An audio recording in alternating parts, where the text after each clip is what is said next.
شهر رمضان الذي أنزل فيه القرآن هدى للناس وبينات من الهدى والفرقان فمن شهد منكم الشهر فليصم ومن كان مريضا أو على سفر فعدة من أيام أخر يريد الله بكم اليسر ولا يريد بكم العسر ولتكملوا العدة ولتكبروا الله على ما هداكم وَلَعَلَّكُمْ تَشْكُرُونَ۔ السلام علیکم ورحمۃ اللہ وبرکاتہ۔ سبحان اللہ وبحمدہ سبحان اللہ العظیم۔ اللہم فقہنا فی الدین، رب یسر ولا تعسر وتمم بالخیر وبک نستعین۔ اللہم اجعل القرآن ربیع قلوبنا وجلاء صدورنا وذهاب همومنا وغمونا۔ عزیز ساتھیو، آج دورہ قرآن کے سلسلے میں ہم چوتھے پارے کا آغاز کریں گے۔ چوتھے پارے میں سورہ آل عمران کا بقیہ حصہ ہے اور انشاءاللہ سورہ نساء کا بھی آغاز ہوگا اس پارے میں۔ چوتھے پارے کے آغاز میں اللہ تعالیٰ نے اپنی محبوب ترین چیز کے مال کا صدقہ کرنے کا حکم دیا ہے۔ لن تنالوا البر حتی تنفقوا مما تحبون۔ تم نیکی کو نہیں پہنچ سکتے جب تک کہ اپنی وہ چیزیں اللہ کی راہ میں خرچ نہ کرو جنہیں تم عزیز رکھتے ہو، اور جو کچھ تم خرچ کرو گے اس سے اللہ بے خبر نہیں ہے۔ اس آیت کے نزول کے بعد صحابہ اکرام رضی اللہ تعالیٰ عنہم نے اپنے محبوب ترین مال کو بھی اللہ کے راستے میں خرچ کرنا شروع کر دیا تھا۔ صحیح بخاری اور صحیح مسلم میں ہے کہ حضرت ابو طلحہ رضی اللہ تعالیٰ عنہ بہت مالدار صحابی تھے۔ ان کا سب سے محبوب مال برہا کا باغ تھا جو مسجد نبوی کے بالمقابل تھا۔ رسول اللہ صلی اللہ علیہ وسلم کبھی کبھار اس باغ میں تشریف لاتے اور اس کا میٹھا پانی پیتے۔ جب یہ آیت نازل ہوئی تو انہوں نے رسول اللہ صلی اللہ علیہ وسلم سے عرض کی کہ میرا سب سے محبوب مال برہا کا باغ ہے، لہٰذا میں اسے اللہ کے راستے میں صدقہ کرتا ہوں، آپ اسے جہاں چاہیں خرچ کریں۔ تو آپ صلی اللہ علیہ وسلم نے کہا، بہت خوب، یہ تو بہت قیمتی مال ہے جو تم نے کہا، میں نے سن لیا۔ میری رائے یہ ہے کہ تم اسے اپنے عزیز رشتہ داروں میں تقسیم کر دو۔ تو ابو طلحہ رضی اللہ تعالیٰ عنہ نے کہا کہ اے اللہ کے رسول، میں ایسا ہی کروں گا۔ چنانچہ انہوں نے اس باغ کو اپنے چچا زاد بھائیوں اور دیگر رشتہ داروں میں تقسیم کر دیا۔ سبحان اللہ۔ عبداللہ بن عمر رضی اللہ تعالیٰ عنہ نے فرمایا کہ جب میں نے یہ آیت سنی تو اپنے مال پر غور کیا۔ میری سب سے قیمتی متاع ایک رومی لونڈی تھی، میں نے اس کو اللہ کے لیے آزاد کر دیا۔ غزوہ تبوک میں حضرت عثمان رضی اللہ تعالیٰ عنہ نے اللہ کی رضا کے لیے 700 سامان سے لدے ہوئے اونٹوں کو وقف کر دیا۔ عمر رضی اللہ تعالیٰ عنہ نے اپنے مال کا نصف حصہ اللہ کے راستے میں خرچ کر دیا، جبکہ حضرت ابوبکر صدیق رضی اللہ تعالیٰ عنہ نے اپنے گھر کا سارا مال اللہ کے راستے میں خرچ کر دیا۔ حضرت ابوبکر صدیق رضی اللہ تعالیٰ عنہ سے جب رسول اللہ صلی اللہ علیہ وسلم نے پوچھا کہ گھر میں کیا چھوڑا ہے، تو آپ کا جواب تھا کہ میں نے گھر میں اللہ اور اس کے رسول کی محبت کو چھوڑا ہے۔ عزیز ساتھیو، یہاں پر ہم اگر اس آیت کا جائزہ لیں تو اللہ تعالیٰ نے پسندیدہ چیز کہی ہے، بہت قیمتی چیز کے لیے نہیں حکم دیا، کیونکہ کبھی کبھی پسندیدہ چیز بہت قیمتی نہیں ہوتی لیکن وہ دل کو بہت محبوب اور منظور نظر ہوتی ہے۔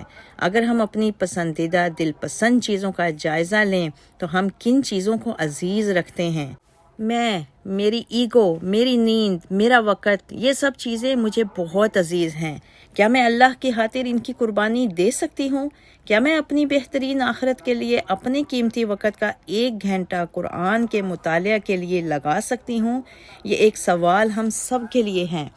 کیا ہم سب اس مشکل وقت میں اپنے فلسطینی بہن بھائیوں کا حق ادا کر سکتے ہیں جو اللہ کی راہ میں جہاد کر رہے ہیں؟ کیا ہم اپنے مال کا کچھ حصہ ان کے لیے دے سکتے ہیں؟ نبی کریم صلی اللہ علیہ وسلم کی حدیث ہے کہ اپنے مریضوں کا علاج صدقہ دے کر کرو۔ اللہ تعالی ہم سب کو اپنی بہترین چیز اللہ کی راہ میں خرچ کرنے کی توفیق عطا فرمائے، آمین۔ آیت 96 میں فرضیت حج کے متعلق بتایا گیا، ان اول بیت وضع للناس للذی ببکہ۔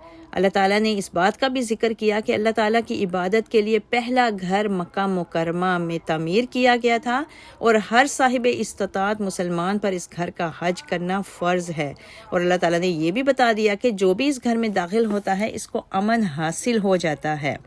آیت 101-102 میں اللہ تعالیٰ نے اس حقیقت کا بھی ذکر کیا کہ اگر اہل ایمان اہل کتاب کے کسی گروہ کی اطاعت اختیار کریں گے تو وہ ان کو ایمان کی سرحدوں سے نکال کر کفر کی حدود میں داخل کر دیں گے۔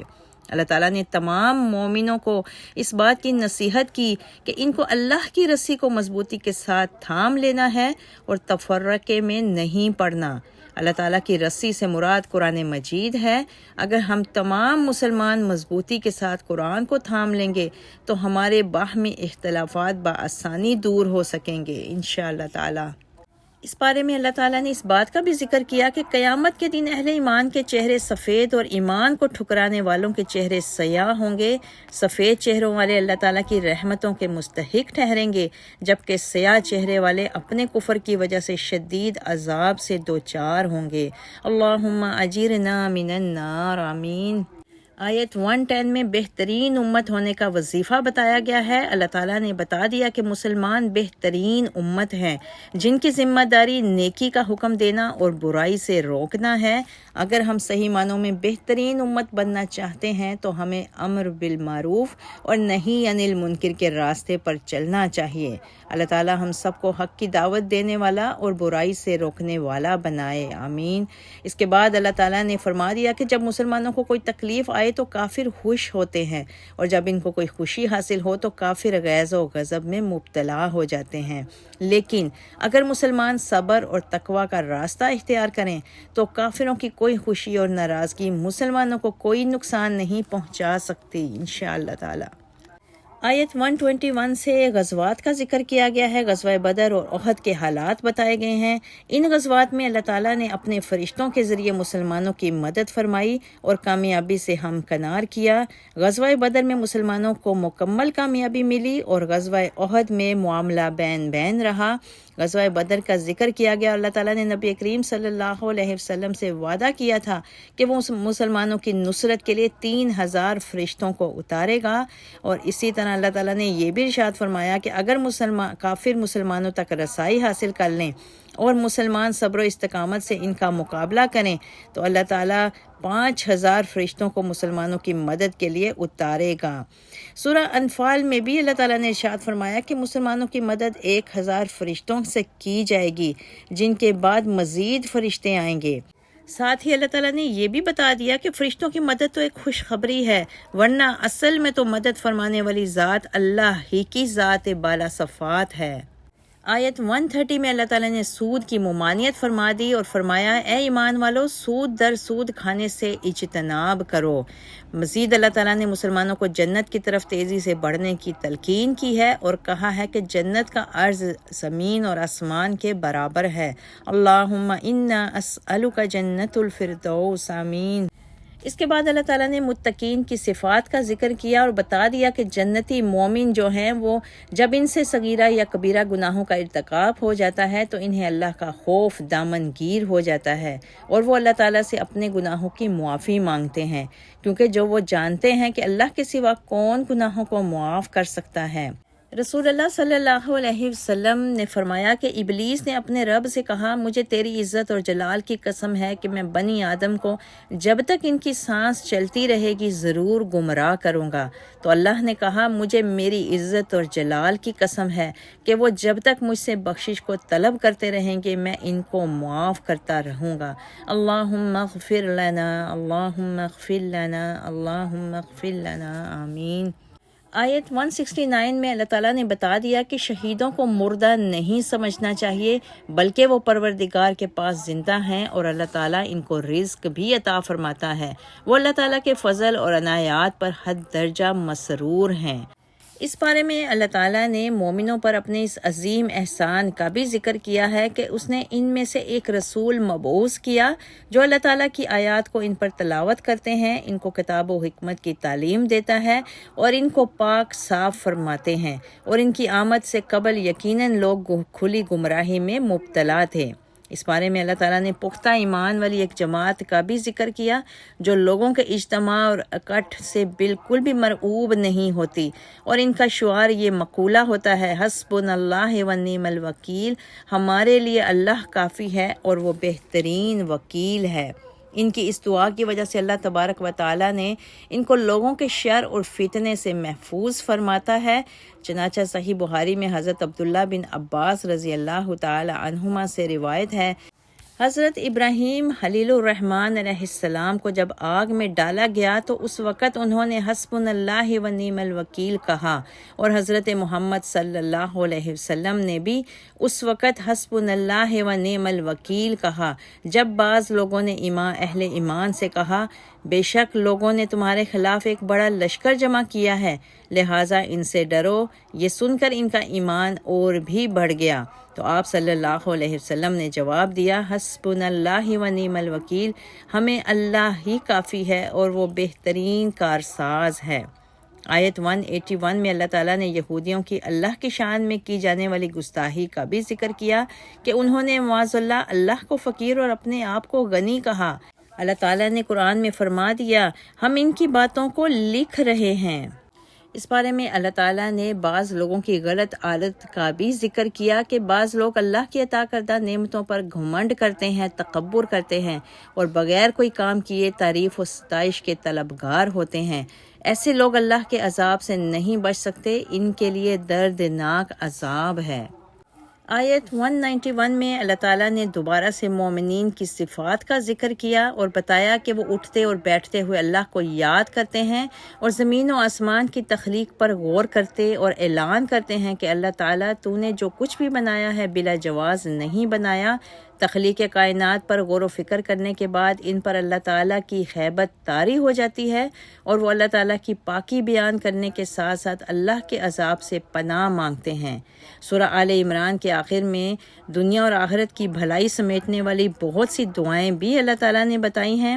اللہ تعالیٰ ہم سب کو یہ دعائیں مانگنے کی توفیق عطا فرمائے تاکہ ہم دنیا اور آخرت میں حقیقی کامیابی حاصل کر سکیں۔ سورہ آل عمران کی آخری 10 آیات بڑی عظمت و فضیلت والی ہیں۔ ایک حدیث کی روح سے قیام اللیل کے لیے اٹھنے کے بعد وضو کرنے سے پہلے سورہ آل عمران کی آخری 10 آیات کی تلاوت کرنا مستحب ہے۔ سورہ آل عمران کے بعد سورہ نساء شروع ہوتی ہے اور اس سورہ میں وراثت کے احکامات کے ساتھ ساتھ خواتین کے مسائل کو بہت ڈیٹیل کے ساتھ بیان کیا گیا ہے۔ سورہ نساء کے شروع میں اللہ تعالیٰ نے انسانوں کو اس بات کی تلقین کی ہے کہ انہیں اللہ تعالیٰ سے ڈرنا چاہیے جو ان کا پروردگار ہے، اور اس نے ان کو ایک جان یعنی آدم علیہ السلام سے پیدا کیا اور ان سے ان کی زوجہ کو پیدا کیا اور پھر کثیر تعداد میں مردوں اور عورتوں کو پیدا کیا۔ اس آیت میں اس بات کی بھی توجہ دلائی گئی ہے کہ ذات پات اور برادری باعث سے عزت نہیں ہے، اس لیے کہ تمام انسانوں کی اصل ایک ہی ہے۔ یہ ذات پات اور برادری صرف اور صرف انسان کی پہچان کے لیے ہے۔ آیت 30 میں اللہ تعالیٰ نے صنفی بد امنی کو روکنے کے لیے ایک تدبیر بھی بتائی ہے۔ اللہ تعالیٰ ارشاد فرماتے ہیں، تم اپنی من پسند 2، 3 اور 4 عورتوں سے نکاح کر سکتے ہو، تاہم اگر تم محسوس کرو کہ تم انصاف نہیں کر سکتے تو ایسی صورت میں ایک ہی عورت کافی ہے۔ پیارے نبی صلی اللہ علیہ وسلم کی حدیث ہے کہ جو شخص اپنی بیویوں کے درمیان انصاف نہیں کرے گا، قیامت کے دن وہ آدھا فالج زدہ اٹھایا جائے گا۔ اللہ تعالیٰ ہم سب کو حقوق زوجین کو پورا کرنے والا بنائے۔ اس کے بعد سورت میں اللہ تعالیٰ نے وراثت کے مسائل کو بڑی وضاحت سے بیان کیا ہے۔ اللہ تعالیٰ نے والد کی جائیداد میں سے بیٹوں کا بیٹیوں کے مقابلے میں 2 گنا حصہ رکھا ہے۔ اگر کسی شخص کی صرف بیٹیاں ہوں تو اس صورت میں وہ انسان کی 2/3 جائیداد کی مالک ہوں گی، اور اگر صرف ایک بیٹی ہو تو وہ نصف جائیداد کی مالک ہوگی۔ شوہر اپنی بیوی کی جائیداد میں 1/4 حصے کا مالک ہوگا، جبکہ بیوی اپنے شوہر کی جائیداد میں 8ویں حصے کی مالک ہوگی۔ والد اور والدہ کا اپنے بیٹے کی جائیداد میں 6واں حصہ ہوگا، اسی طرح بے اولاد شخص کی جائیداد اس کے بہن بھائیوں میں تقسیم ہوگی۔ وراثت کی تقسیم سے قبل انسان کے ذمہ واجب الاولاد قرض کو ادا کرنا لازم ہے، اور اگر اس نے کسی کے حق میں کوئی وصیت کی ہو جو 1/3 سے زیادہ نہیں ہو سکتی تو اس کو ادا کرنا بھی لازم ہے۔ اس صورت میں اللہ تعالیٰ نے حق مہر کے حوالے سے ارشاد فرمایا کہ انسان اپنی بیوی کو حق مہر کے طور پر خزانہ بھی دے سکتا ہے، اور انسان کے لیے یہ جائز نہیں کہ حق مہر دینے کے بعد اس کو واپس لینے کی کوشش کرے۔ پارے کے آخر میں اللہ تعالیٰ نے ان رشتوں کا ذکر کیا جن کے ساتھ نکاح کرنا ہمیشہ کے لیے حرام ہے۔ انسان کے لیے اپنی سوتیلی ماں سے نکاح کرنا حرام ہے، اسی طرح اپنی سگی ماں، اپنی بیٹی، اپنی بہن، اپنی خالہ، اپنی پھوپھی، اپنی بھتیجی، اپنی بھانجی، اپنی رضائی والدہ، اپنی رضائی بہن، اپنی ساس اور اپنی بہو، اپنی سوتیلی بیٹی کے ساتھ نکاح کرنا بھی حرام ہے۔ نیز 2 بہنوں سے بیک وقت شادی کرنا اور شادی شدہ عورت سے اس وقت تک نکاح کرنا بھی ناجائز ہے جب تک اس کو طلاق نہ ہو جائے یا اس کے شوہر کا انتقال نہ ہو جائے۔